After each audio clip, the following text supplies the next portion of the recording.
Benim adım Emre. Bugün sizlerle Clash of Clans oynayacağız. Ama yanımda bugün kimse yok. Arkadaşlar tek başıma oynuyorum. Arkadaşlar hatırlarsanız saat 5-6 gibi bir video çekmiştik ile. Yine çekelim dedik. Ama hediye yok bu sefer. Klan Kalesi'ni yükseltmiştik, hatırlıyorsunuz.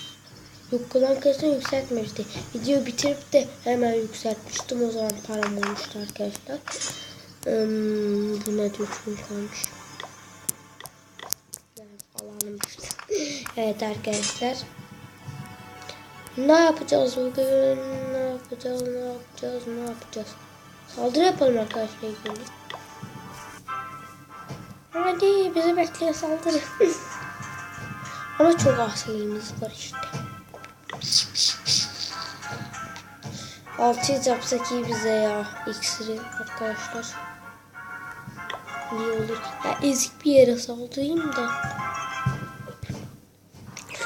Buraya görebileyim miyim? Olmaz burası. Neresi olacak arkadaşlar? 46 olmaz. İyi bir ganimet ve ezik. Böyle 3 buraya. 2 buraya.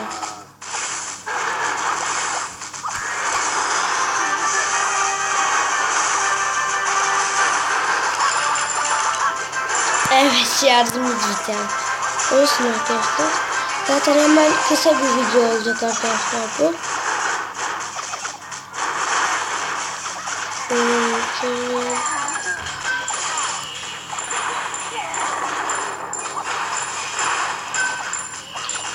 Başardınız 5-10 resmen. Neyse arkadaşlar, bu saldırıdan sonra bitireceğim zaten.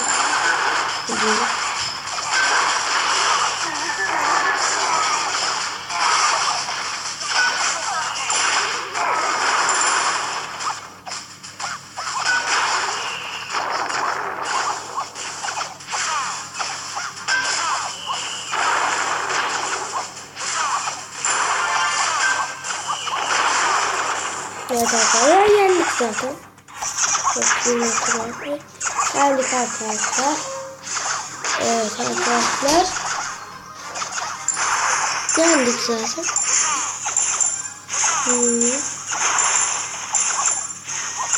Arkadaşlar. Zaten hemen bitireceğim arkadaşlar. Sonra böyle.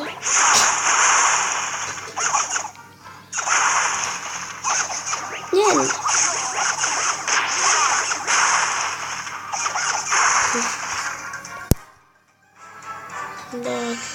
Bir dakika.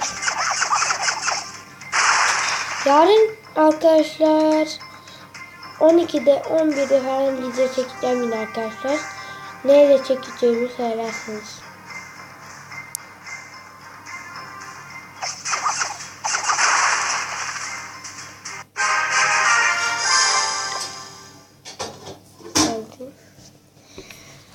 Bu videoyu burada bitirelim arkadaşlar. İyi günler. Abone olmayı unutmayın.